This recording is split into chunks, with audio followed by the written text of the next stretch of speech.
So good evening and a warm welcome to all of our intellects and thinkers, and a warm welcome to our friends from the Institute of Pan-African Thought and Conversation in South Africa. It's good to be back and good to have you here with us once again for this, the 8th lecture in the Pan-African Pantheon series. The series that takes a critical look at the most prominent prophets, poets and philosophers in Pan-African history. The series taken from the work of our comrade and friend, Dr. Advocacy, in assembling the top table of global African intelligentsia to compile a body of literature that gives us the depth and breadth of Pan-Africanism's most important figures that no other work has achieved to date. I am, of course, talking about his book, The Pan-African Pantheon, which I'm sure by now you all have your copy and are enjoying reading it as much as I have over the last few weeks. As many of you know, my name is Akaita Alfred, and I bring you warm greetings from North London this evening. As is tradition, if you're here for the first time, it is customary to just tell us where you're logging in from in the chat. So if you could just let us know your name and location as everyone's getting settled, I'd be very grateful. So let me have a look at the chat and see where people are. So we've got Nigel in Hitchin, UK. Hello, Nigel. Anyone else want to let us know where you're logging in from at all? You just put it into the chat. I can see someone's got their hand up. If you could put it into the chat, that would be great. And then I can let everyone know. I've got Elizabeth from Durbanville, Cape Town, welcome. Shaquille, so my name's Ifedayo, living in London, Stratford, welcome. Muli from Trinidad, welcome to you. Also, we're very international this evening, very international. Welcome, welcome to everybody. God, oh, there's a few coming in now. So Ola from South London, based in Germany, here together with Shirley and Tate. Okay, you from Berlin, Patrick from Trinidad Tobago, Henrietta from Italy. Wow. Meketsi from Johannesburg, South Africa. Patrick Gomez is saying hi. Charmaine saying hi from London. Mickey from North London via Cape Town. Welcome to North London. We've got Zizil in South Africa, Makizi in Jamaica. Amazing. Wow. So on behalf of everybody at the Centre of Pan-African Thought and the Institute of Pan-African Thought and Conversation, we do just want to say it's a pleasure to have you here. And I hope that you leave tonight's lecture feeling inspired, feeling enthused, and just itching to learn more about our Pantheon tonight, who is none other than Amy Ashwood Garvey, Marcus Garvey's first wife and co-founder of the UNIA ACL in 1914. She's actually the first woman to feature in these lectures, and as the first, it's only right that we feature a woman who may well be the most important African feminist of the 20th century. So let's start. Hopefully we're all comfortable and ready, notepads and pens. Tonight's guest is the former Deputy Principal of the University of the West Indies, St. Augustine campus in Trinidad and Tobago, so Professor Rhoda Reddock. Also the first woman to lecture at this series as well, might I add. Rhoda is an Emeritus Professor and academic specializing in gender, social change and development at the University of the West Indies. She has written over 70 peer-reviewed articles and book chapters. She has 8 book publications under her belt, including titles such as Women, Labour and Politics in Trinidad and Tobago, A History, Elmer Francois, the NWCSA, and the Workers' Struggle for Change in the Caribbean, Interrogating Caribbean Masculinities and Sex, Power and Taboo. Just to remind everyone, the professor is going to talk for about 35 to 40 minutes. I will then be in conversation with her for another 20 minutes or so, just to unpick some of the key themes from her chapter of the book. I'll then turn over to you guys and moderate a Q&A in which you will then get the chance to ask the professor any of your questions directly, or if you prefer, you can pitch them in the chat and then I'll field them on your behalf. As usual, questions will be asked in rounds of 2 or 3 at a time. All I ask is that you please stay on mute until the time comes for you to speak. And when that time comes, I'll ask you to raise your virtual hand and wait until you are called. So without any further ado, please do give me join me in giving a very warm welcome to Professor Reddock. Professor, it's over to you for the next 35 to 40 minutes or so. Thank you very much to all the organizers and to Professor Ade for making me part of this historic collection and also this lecture series. My theme today, of course, is the internationalist, Pan-Africanist global feminism of Amy Ashwood Garvey. I am going to share my slides.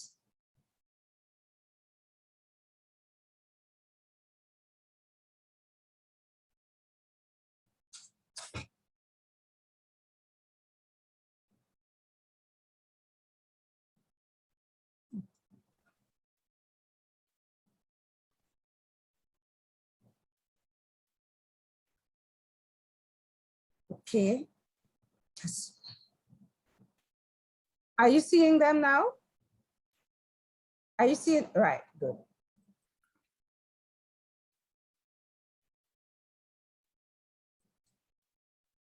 Okay, thank you very much. Until the turn of the 20th century, Amy Ashwood Garvey, the first wife of Marcus Garvey, was relatively unknown in her native Jamaica. Much more was known of his second wife, Amy Jakes Garvey, his biographer and the mother of his children. Amy Jakes was an outstanding thinker, writer, and activist.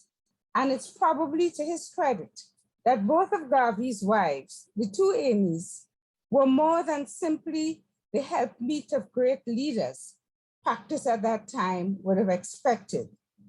Indeed, it has been argued by Eula Taylor that the work of both women reflected the unflinching determination to make feminist issues fundamental to the global Black intellectual enterprise. In many ways, this has changed. An emerging scholarship on the expansive career of Amy Ashwood Garvey has emerged, shedding new light on her life and career. More recently, the more recent biography by Marcus Garvey scholar Tony Martin provides the most comprehensive and detailed recording of her life and work. However, it is also the most unsympathetic. This presentation focuses on Amy Ashwood Garvey as a lifelong internationalist, Pan-Africanist, and feminist, tracing the shifts in her intellectual and political development, and also her work and travels in North America, the Caribbean, the United Kingdom, and Africa. Most of the early activists, Pan-African activists, came from the diaspora, in particular the Caribbean and the United States. And the early conferences and congresses through which much of its history is traced took place outside of continental Africa. While some have critiqued this Black internationalism for the absence of women's voices, this is largely incorrect. I have argued elsewhere for a West Indian Pan-Africanist, feminist, and pro-feminist consciousness that characterized the politics of male and female leaders in the first half of the 20th century. This was true for both Pan-Africanism in its purer cultural nationalist sense, and to a lesser extent, also true of the more Marxist-oriented thinkers. It is significant that many addressed issues of women and what we would today call gender, even if only briefly, at a time when women and gender as categories were largely excluded from discussions of recent class. And this is a thread that runs through some of their works, although sometimes treated as incidental. Despite this, however, their personal lives did not always reflect this awareness. Amy Ashwood Garvey, therefore, represented a native Caribbean feminism, emerging from the racialized and colonial histories of Caribbean peoples, a feminism which was located in the ongoing struggles of its people at that time. Kumari Jayawardena argues that the movement towards women's emancipation in Asia and the Middle East was acted out against a background of nationalist struggles aimed at achieving political independence, asserting national identity, and modernizing society. In the Caribbean, many of these early 20th century feminisms took the root of Pan-Africanism, radical Pan-Africanism, or socialism, stroke communism, or combinations of all of these. Additionally, as Anna Ford Smith would assert, early Pan-Africanism, in particular the Garvey movement, provided an important training ground and social and political base for the emergence of early 20th century feminism in the Caribbean and elsewhere. Now, why Amy Ashwood Garvey? Amy Ashwood was one of a number of Pan-Africanist women of the early 20th century whose work was central to its emergence, spread, and successes. Her contribution was remarkable in that it spanned several decades, extended to over 4 continents and regions, and involved collaborations with some of the most influential thinkers, political activists, Pan-Africanist and socialist leaders of the early to mid 20th century. What is often forgotten is that these primarily full-time activists survived primarily by their wits and the benevolence of well-wishers, eking out an existence for themselves and their cause. This was not easy to do in the racist, color-bad, and McCarthyite era in which they operated. And this was very much so for Amy Ashwood and Marcus Garvey. As full-time activists, their vision of racial uplift and Black business success was fueled both by Amy's family background in business and Marcus's attraction to Booker T. Washington's ideas of Black self-reliance.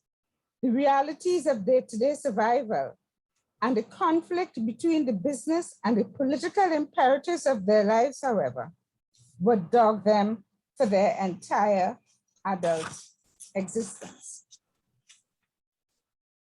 Hi, Rhoda, sorry, I'm so sorry to interrupt. Would you mind presenting as a slideshow? Because at the moment we can see all of the slides down the side, but is it possible for you to present with a slideshow view at all?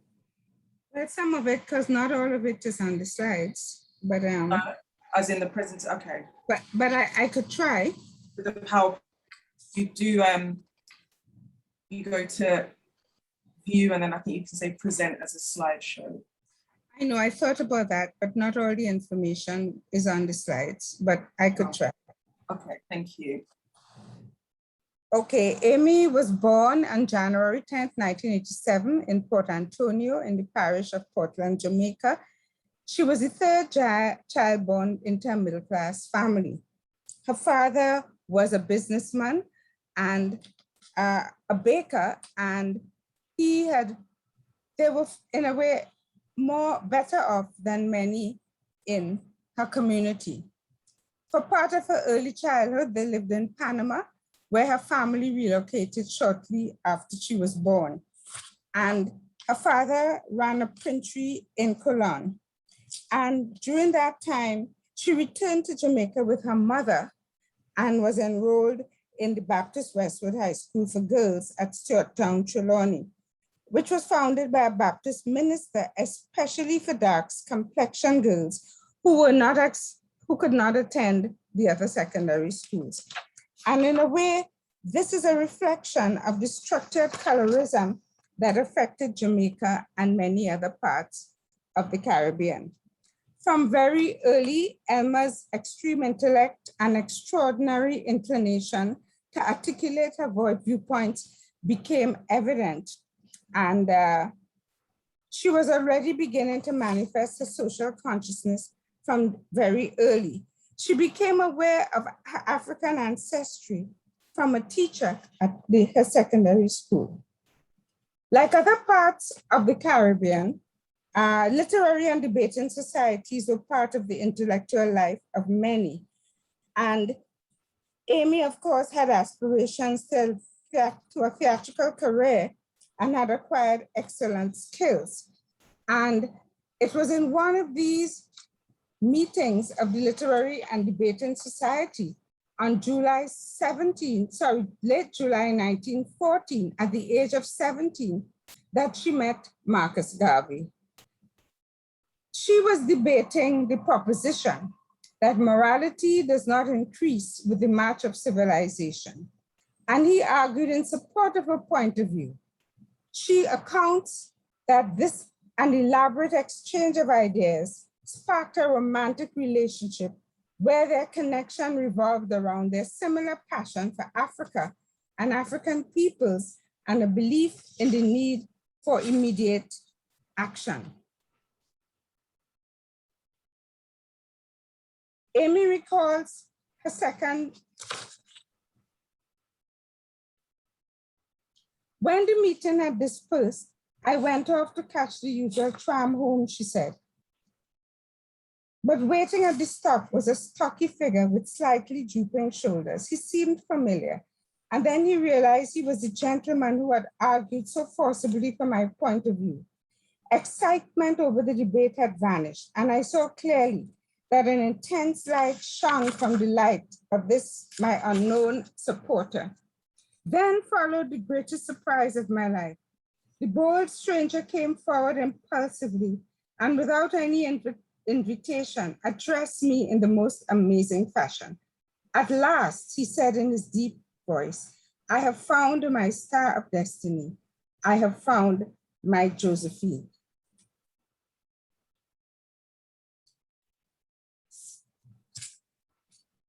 It is obvious that Marcus had penetrated to the very core of the afflictions of the man of African origin, she said. He divinely, accurately, and precisely identified the cause and effect of the spirit of his people being broken and distraught. And he was intent on finding an elixir, a drastic remedy to heal the festered and chronic wound. So in her account of the birth of the Universal Negro Improvement Association, which was the better known as the Garvey movement, Amy claimed to be a co-founder of the organization. Tony Martin, however, disputes this, arguing that a 17-year-old girl could not be a co-founder of such an organization. Yet, the evidence shows that she and Marcus were the earliest members of the organization. She was definitely its first member, and although young, her devotion was outstanding. She said, our joint love for Africa and our concern for the welfare of our race urged us on to immediate action. So Amy was heavily involved in the organization of the inaugural meeting of the UNIA in Jamaica and all the activities of the organization. And through her influence, she insisted that the parallel leadership positions for women should be established within the UNIA structure at all levels. For example, there would be a lady vice president, there would be a lady representatives at all of the branches, etc. She also started the ladies division of the UNIA, which later became the Black Cross nurses arm of the organization, which was inspired by the Red Cross. And there you see a photo of the Black Cross nurses at a giant parade through Harlem.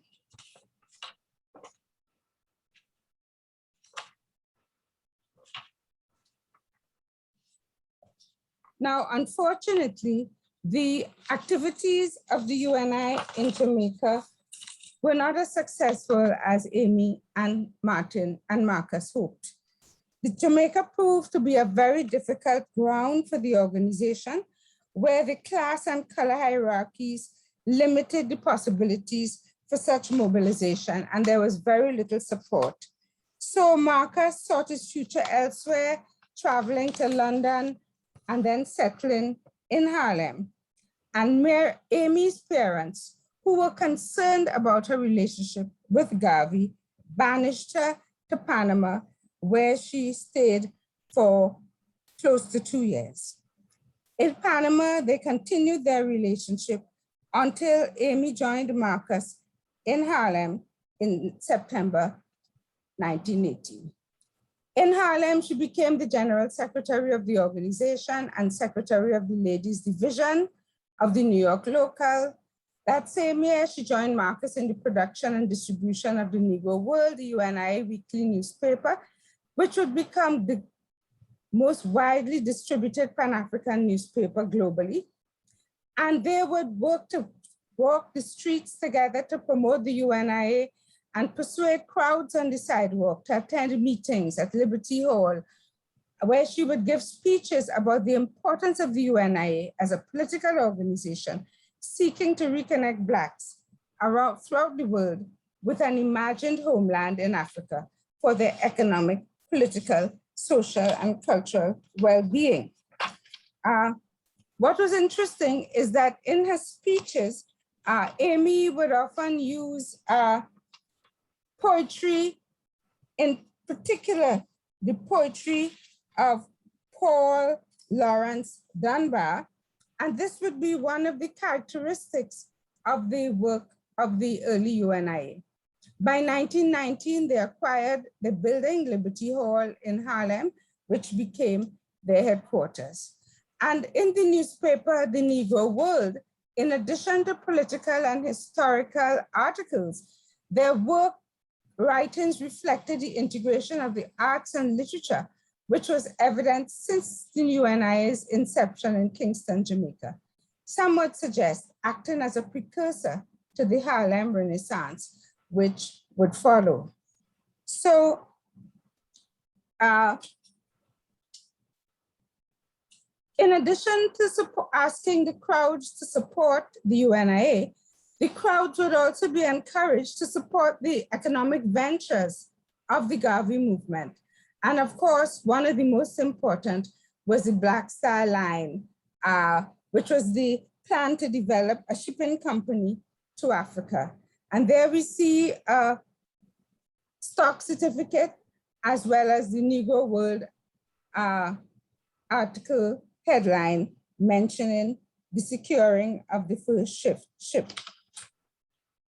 From very early, they were under continuous surveillance from the US and the FBI. Amy was summoned to the district attorney's office on at least 17 occasions. She claimed more than any other UNIA member, including Marcus Garvey.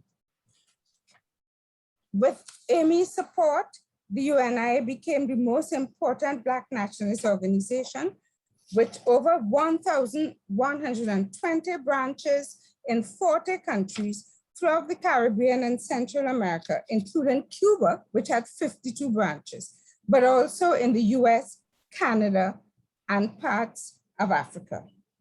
Now, Amy Ashwood divorced Marcus in 1922, 6 months after their marriage.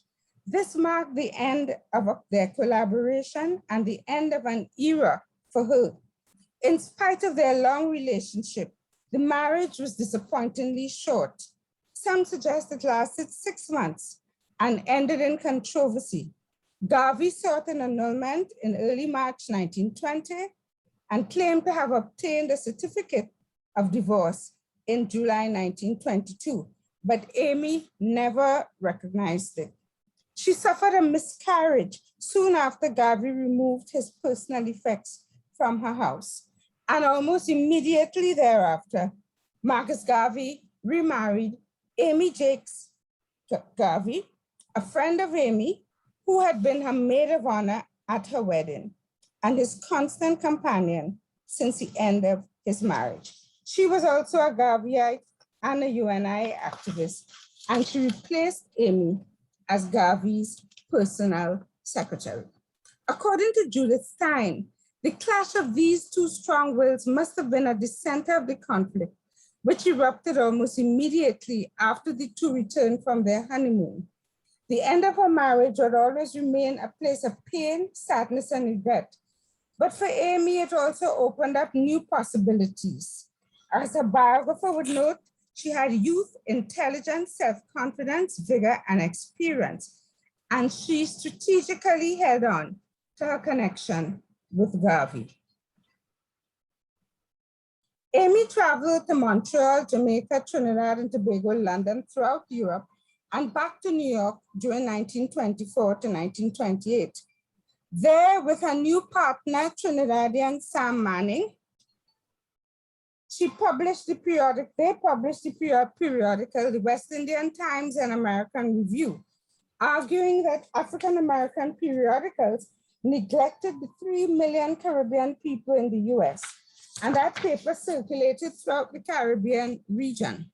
During this period, she collaborated with Sam Manning in the production of 3 musicals, which were performed in the US at the Lafayette Theatre in New York.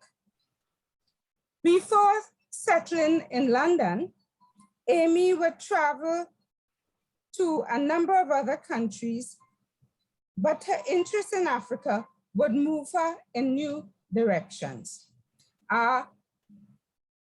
In London, she set up a Florence Mills social parlor, an international Afro restaurant, which was a key meeting point for Caribbean and African intellectuals and socialist-oriented West Indians and Africans. And we see some of them here: C.L.R. James, George Fadmore, Una Marson, Ras McConan, Kwame Nkrumah, and Jomo Kenyatta.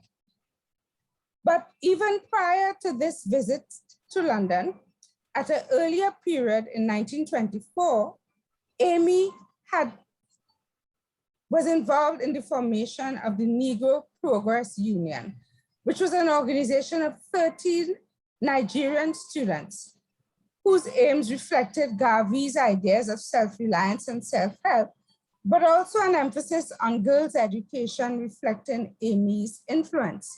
According to Hakim Adi, Amy Ashwood Garvey, the estranged wife of Marcus Garvey, was in Britain and had seen the articles in the Evening News on West Africa where, and I must explain, where Solanke had complained that the Evening News mentioned that in Nigeria, people were still living in trees and under very difficult circumstances. And she objected to this and contacted Solanke. So they became friends, and together they formed the Nigerian Progress Union, which would eventually be transformed into the historically significant West African Students' Union. The next big activity for Amy was the anti-Abyssinian War invasion in 1935. As in response to the 1935 Italian invasion of Ethiopia, the Solidarity Organization, the International African Friends of Ethiopia, was formed at Amy's restaurant to assist by all means in their power in the maintenance of the territorial integrity and political independence of Abyssinia. Now, according to Makalani, Amy soon emerged as the organization's central figure, speaking at London rallies of both the Labour Party and the Communist Control League Against Imperialism, and connecting the organization to various other organizations. A tireless organizer, she assumed much of the responsibility for the group. And while James, CLR, devoted his attention to struggles among British socialists, she built the organization into an international network. And here we see a photo of Amy with the 4 sons of the Ethiopian ambassador to London at the time. In 1937, this organization was succeeded by another organization, the International African Service Bureau. The International African Service Bureau was founded with the support of George Padmore, and it had as its members Jomo Kenyatta as honorary president, T.A. Maricho of Grenada, J.P. Danko of the Gold Coast, Sam Manning, Amy's partner, and Mohammed Said of Somalia. Amy was honorary secretary and became, again, its main spokesperson.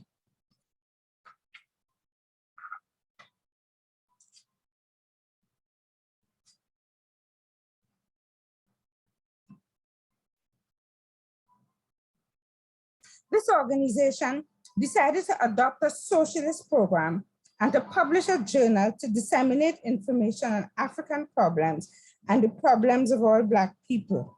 CLR James edited the journal International African Opinion, but Amy's involvement with Ethiopia strengthened her relationship with Sylvia Pankhurst, the feminist, who would be one of her lifetime friends. Between 1840 and 45, Amy returned to Jamaica.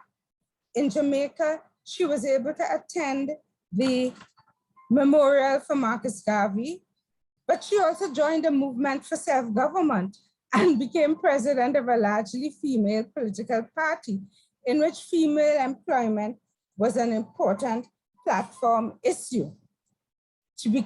Now, she also petitioned for domestics to be included in the US Emergency Farm Labor Scheme, which only included men. In 1944, she went to the US where she campaigned for Adam Clayton Powell's election. She attended the council, a number of activities connecting with Kwame Nkrumah, Paul Robeson, and others. And it was through these activities that she drew the attention of the FBI and J. Edgar Hoover even more than she had before. It was from the US that she petitioned the Jamaican ambassador to allow the domestics to be included in the US farm labor program. However, the Jamaican government refused. The People's National Party objected and discouraged any domestics from going to that racist country where they could face discrimination. And J. Edgar Hoover advised the State Department that she should not be allowed to be successful because that would just give her and the Garvey movement more attention and greater recognition. One of the high points of Amy Ashwood's life was the 5th Pan-African Congress, which was held in London in 1945. This Congress brought together many of the future leaders of Africa, and it charted a new course for Pan-Africanism globally. Amy chaired the first session, where her topic was the color problem in Britain. One attendant recollects, the chairman for the occasion was Mrs. Amy Garvey, wife of Mr. Marcus Garvey of Black Star fame. She opened the meeting with a very mature and balanced speech, touching on freedom and humanity. Soldiers of the Commonwealth and others had fought and sacrificed their lives to this end, and freedom and peace should be the prize to be won. At the Congress, there were only 3 women in attendance, and 2 of them were from Jamaica. One was Amy Ashwood Garvey, the other was Alma Labadie, who was representing the Jamaica UNIA. The sessions on the Caribbean were the only session where the issue of women was raised. Amy Men stated, very much has been written and spoken of the Negro, but for some reason, very little has been said about the Black woman. She has been shunted into the social background to be a childbearer, and this has principally been her lot. Now, these words really echoed similar sentiments, which were expressed by Claudia Jones, Trinidadian-born communist and social activist, in her 1949 essay, An End to the Neglect of the Problems of Negro Women. So clearly, women activists at the time were very concerned that their issues were not receiving the attention that it deserved. In her presentation, she discussed the problems of Jamaica, highlighting the class divisions, distinguishing between the traditional upper class and the new middle classes of teachers, etc. She criticized women of the wealthier classes for their lack of interest and political participation, noting that the 10,000 Black women teachers were a potentially powerful force. She also drew attention to the working class women of Jamaica, primarily domestic workers and laborers, and blamed the Black men for doing little to improve the conditions of women, noting the poor living and working conditions that fueled the drive for emigration, which was so prevalent. Amy Labadie also had very strong statements to make in relation to women in Jamaica. The urge to return to Africa started at age 12, when Amy's grandmother told of being kidnapped and sold into slavery. This thirst was stimulated further when she met Marcus Garvey and learned of his passion to return to Africa. Amy's tour was a fulfillment of their dream, and her wide connection with African leaders and intellectuals facilitated her journey. Unfortunately, Marcus was never able to visit the continent. So for 3.5 years, Amy toured West Africa. She traveled from Liverpool to Senegal, Sierra Leone, Liberia, Ghana, Chad, Togo, the Cameroons, Nigeria, Gambia, Senegal, Dahomey, Spanish Guinea, and sections of French Equatorial Africa. Throughout her trip, she contacted women's organizations and spoke to them. In Sierra Leone, she met a paramount woman chief who said to her daughter of Africa, "Welcome home." And she expressed her joy to see a woman as a descendant of one of the first kings of Africa, holding the reins of power in her hands. In Liberia was very important for Amy. It was where she felt that connection of those who had returned to Africa, and she was given diplomatic treatment in Liberia by President Tubman. He shared her enthusiasm for the emancipation of women and for educational and voting reform. She visited rural areas, recorded local customs, spoke to women, and spoke to them on the history of Africa and people in the diaspora. One of the outcomes of her stay in Liberia was the manuscript entitled Liberia, Land of Promise, which was taken to England to be edited and retyped, but it was in the end never published. Sylvia Pankhurst wrote a preview which summarized the contents of her manuscript. And in her introduction, Amy gave her reason for the book. She said, "I felt very strongly that peoples of African descent should become alive to the experiment that has been going on amidst Africans and has been conducted by Africans, the experiment in the science of statesmanship and nationhood that has been undertaken within the Republic of Liberia. The fruits of the experiment will be of immense value to all Africans during this period of transition." So she applied for and was given Liberian citizenship. Her next visit was to Gold Coast, Ghana, and there she was able to confirm her grandmother's ancestral roots, traced to the Ashanti, and she actually met some of her relatives and was officially welcomed as a long-lost daughter of the Ashanti. Amy remained in Ghana for 2 years, enjoying the hospitality. She rekindled her friendship with J.B. Dankwa, founder of the Gold Coast Convention Party, which brought her into conflict with her longtime friend, Kwame Nkrumah, its former secretary. There was eventually a split between them, with Amy caught with divided loyalties in the middle. From Ghana, she moved on to Nigeria, where she rekindled the connections with the West African Students Organization colleagues, and she returned to London in July 1945. Her reflection showed a deep concern for the poor and rural women in Africa and the recognition that their poverty existed in the midst of plenty.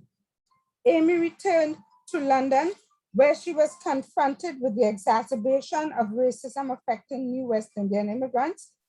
She was particularly concerned with discrimination against school children. Around 1950, she declared, as more and more Black workers come here to compete in the labor market, Britain will have its own color question, as in America. She established the Afro Women's Center, dedicated to the spiritual, social, and political advancement of women, which was relocated in 1954 to number 1 Bassett Road in Ladbroke Grove. And this property was purchased for her by conservative MP Hamilton Kerr. It developed into a community center, restaurant, boarding house, welfare agency, and headquarters for a number of small business ventures. During this time, she worked on a number of publications, none of which was ever published. And here we see Amy with Claudia Jones, Paul Robeson, and others, etc. In 1953, she embarked on her second Caribbean tour. On this tour, she reflected what Horace Campbell refers to as a non-exclusionary Pan-Africanist humanism in her engagement with women of different ethnicities and nationalities. In Barbados, she presided over the launch of the Barbados Women's Alliance, and at that event, an Indo-Trinidadian woman activist, Jamaran Kisoon, paid tribute to Marcus Garvey and spoke of the future advancement Africans and Indians could achieve by marching side by side. In Trinidad, many of her talks and lectures, she gave a series of lectures on women as leaders of world thought at the Himalaya Club and Indo-Trinidadian Institution.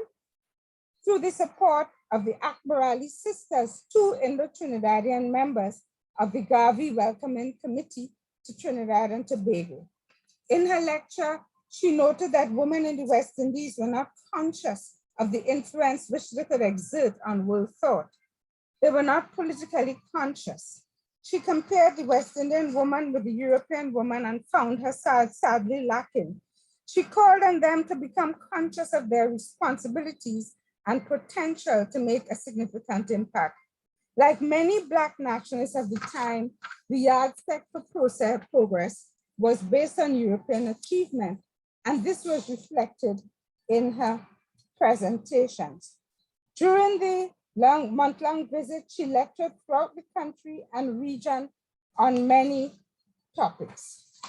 In 1967, Amy returned to New York in the midst of the emergence of the new feminist movement and the Black Power and Civil Rights movement. Interviewed by the New York Times, and there's a clipping from the New York Times, says Amy Ashwood Garvey, first wife of the greatest Black leader in the 20th century and co-founder of the UNIA. And this article caused a lot of discontent among Jakes Garvey and her family. She traveled throughout the US and struggled to connect with the new ideas of feminism and Black power. And after increasing ill health, she returned to Jamaica, where she died on the 3rd of May, 1969. Her wish to be buried in Africa could not be fulfilled. By all standards, Amy Ashwood Garvey was an outstanding woman. Her love and commitment for Africa and its diaspora was legendary, and her willingness to defy and contend with the Secret Service of one of the most powerful countries on earth is not to be underestimated. Her commitment to women was a common thread running through all her activities, and something of which she was never afraid to identify. This would have been remarkable at this time. Her life, however, is scattered with unfulfilled ambitions, failed business ventures, and incomplete projects.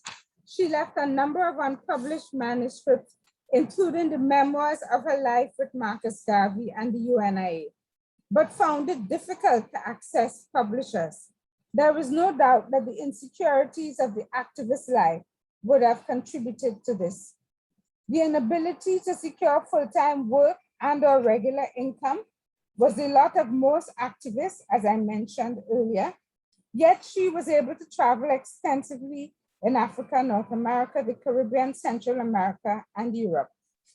Carol Boyce Davies summarizes her life well when she states, Amy Ashwood Garvey ended up being present at most of the 20th century's Pan-Africanist organizing, from the UNIA through the pre and post-independence activities of Africa and Caribbean countries, early African diaspora feminist activism, coming up to and even touching the Black Power period when she was on her last legs, still desiring to be buried like Du Bois in Africa.